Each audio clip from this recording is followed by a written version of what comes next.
Jiena Josephina Beyer Grek natikom merħba u nilqakom miegħi għal programm ieħor mis-sensiela laboratorji. Fil-programm tal-ġimgħa l-oħra iltqajna ma' Dr. Christian Sherry illi huwa il-Chairman tal-Association of European Celiac Societies. Huwa għalinna wkoll li kien jaħdem fuq talassemija flimkien mal-Professur Alex Felice. Għalhekk il-programm laboratorji ħaseb biex illum niġu niltaqgħu mal-Professur Alex Felice u se nibdew il-programm billi naraw dan is-servizz dwar min hu Alex Felice.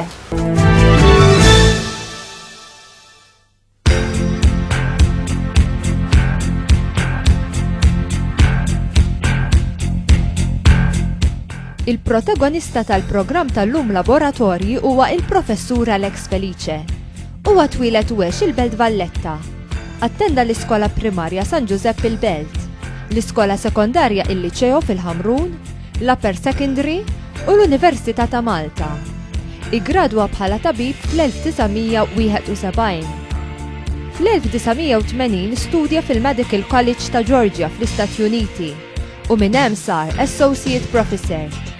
Fl-1989 laħaq professur. Sena wara, jiġifieri fl-1990, beda l-proġett tat-talassemija f'Malta flimkien ma' Dr. Joe Louis Grek. Dan il-proġett kien jinkludi xogħol fil-laboratorju, testijiet u riċerka fl-università u xogħol ta' klinika fl-isptar. Għalhekk dan il-proġett kien bejn l-Università ta' Malta u d-Dipartiment tas-Saħħa. Ma' żmien żviluppa bħala ċentru tal-ġenetika molekolari li jipprovdi servizz ġol isptar, kif ukoll jgħallem u jħarreġ numru ta' gradwati u PhDs li hemm minnhom bħalissa qegħdin jaħdmu f'universitajiet barranin ukoll.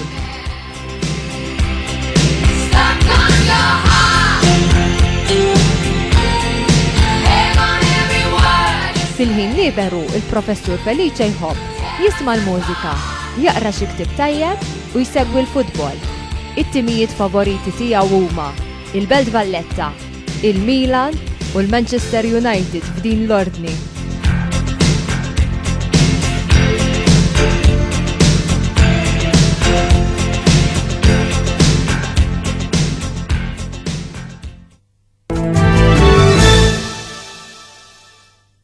Wara li segwejna dak is-servizz issa ninsab fil-kumpanija tal-Professur Alex Felice, nirringrazzjak tal-li lqajt l-istedina tagħna biex nagħmlu programm dwarek u dwar il-ħidma tiegħek u ħanibda mill-ewwel billi nsaqsik. Inti xogħolok huwa li tanalizza l-iżbalji fid-DNA.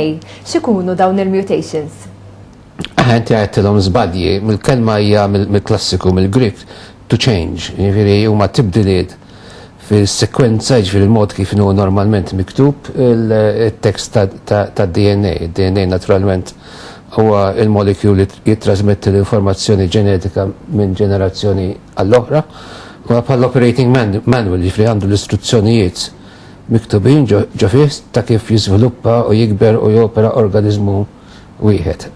Issa, dana mhuwiex dak li miktub ġo fih mhuwiex ħaġa permanenti li ma tinbidel anzi fil-fatt kien ikun ħażin kieku kienu jkun hekk. Allura hemm ċertu mekkaniżmi li ma nifhmuhomx kompletament u ma jistax jidħol fid-dettall imma hu parti intrinsikament ġo fih. Però parti anki għax fl-ambjent jeżistu ħafna sustanzi li jgħidulhom mutagens, jiġifieri li jġibu huma it-tibdil. Hemm xi mezz kif nistgħu nevitawhom? Diffiċli palissa, sfortunatament naħseb meta nħarsu dak li sar qed isir fil-ġenetika in ġenerali tara li għalkemm sar progress enormi fl-aħħar snin ta' kif nifhmu l-ġenetika, d-DNA, il-mekkaniżmi, l-fiżjoloġija u kif nużaw daw il-metodi biex nagħmlu testijiet, diagnosi li huma preċiżi ħafna llum il-ġurnata, però sfortunatament ma jistax jingħad l-istess għal dik hija fejqan jew terapija. Allura wieħed mill-approaches wieħed mill-affarijiet li hemm ċerta esperjenza fiha illa kif tikkombina l-informazzjoni tat-testijiet mal-counseling biex wieħed jipprova jagħmel deċiżjoni informati dwar kif u meta wieħed jista' jkollu it-tfal. L-oħra hija li jkun jistgħu jiġu żviluppati mediċini apposta, jiġifieri alla volja l-ġin ikollu mutation ikun difettuż, però tista' tagħmel tagħti xi forma ta' mediċina, dawn huma mediċini ġodda mhux tip ta' compounds li tmur tixtri dan. Mutations jistgħu jkunu illi flok jaħdmu fin-negattiv, jaħdmu fil-pożittiv, inti fil-karriera tiegħek kemm ilek professur u lecturer, ġieli ltqajt ma' xi tip ta' beneficial mutations? Issa ili f'dan ix-xogħol madwar 35 sena. L-ewwel 13-15 sena fl-Istati Uniti, Medical College of Georgia. U hemmhekk hemm wieħed minn żewġ ċentri fid-dinja li ieħor kien Oxford, illi huma speċjalizzati fuq dat tip ta' kondizzjonijiet, ftit mill-metodi oriġinali li ġew żviluppati biex isiru testijiet fuq il-pazjenti ġejjin minn hemmhekk. U minn hemmhekk ukoll konna identifikajna ftit mill-ewwel mutations, tipi ta' mutations f'daw il-genes illi biċċa kbira ħafna minnhom jikkawżaw il-kundizzjoni jew il-marda tal-assimna.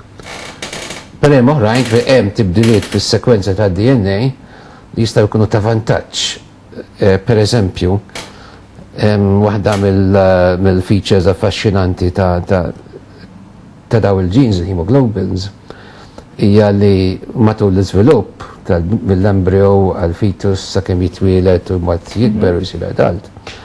Hemm mekkaniżmi komplessi naturalment ta' kif setta genes li jipproduċu l-hemoglobins tal-embryo jintfew. Minflokhom jixtielu setta genes oħra li jipproduċu l-hemoglobins tal-fetus. U madwar it-twelid dawk jintfew ukoll u jipproduċu l-hemoglobins tal-adult. Issa, il-mart komuni ta' daw il-genes tal-assimja, sickle cell disease u daw huma problemi tal-hemoglobin tal-adult. Il-hemoglobin A ngħidulu aħna.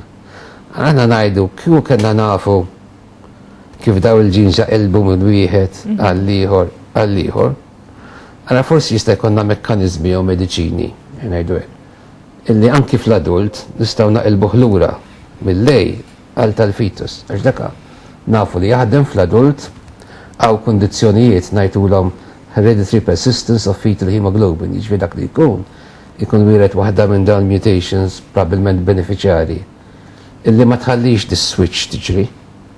Ara l-adult jitwieled bil-hemoglobin tal-baby, tal-fetus u jibqa' bih. Dika mhijiex marda, mhix tista' tgħix. L-adult jista' jgħix bil-hemoglobin tal-baby. Allura aħna ngħidu, aħna nirraġunaw illi kien hemm xi ħadd li għandu talassimja severa li għandu bżonn il-kura. Kieku konna nifhmu da kollu kif jiġri.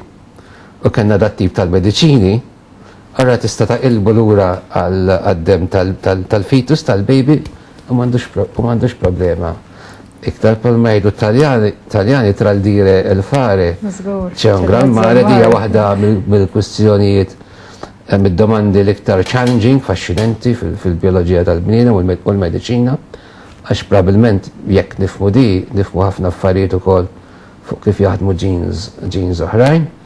Però l-kem da xogħol issa ilu jsir fost l-aqwa laboratorji fl-Ewropa u l-Amerika u għalkemm ma sar, mhux ngħid ma sar progress, però għadna daqsxejn il-bod biex li nifhmu sew li nistgħu ngħidu mela ħanraw nistgħux niżviluppaw mediċina għalhekk hemm bżonn ta' iktar li nattiraw iktar xjenzati żgħażagħ, speċjalment dawk li qed jagħmlu graduate studies, il-PhDs, u dit-tip ta' karriera li jistgħu jagħtu iktar enerġija u ħin biex jindirizzaw daw il-problemi. Di waħda mill-iktar affarijiet li tinteressana fil-laboratorju tagħna.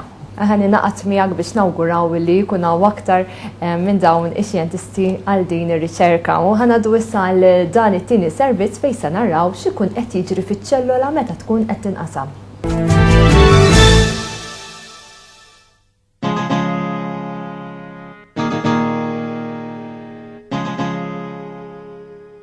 X'jiġri waqt li ċ-ċellola tkun qed tiddividi? Meta jkunu se jiġu ffurmati ċelloli tal-gamits, jiġifieri l-bajt fil-mara u l-ispermi fir-raġel, il-proċess jissejjaħ meiosis. Dawn iċ-ċelloli jkollhom nofs il-kromożomi tal-ġenituri, jiġifieri 23 minflok 46 u għalhekk jissejħu haploid. Fl-ewwel fażi tad-diviżjoni jsiru dawn il-proċessi.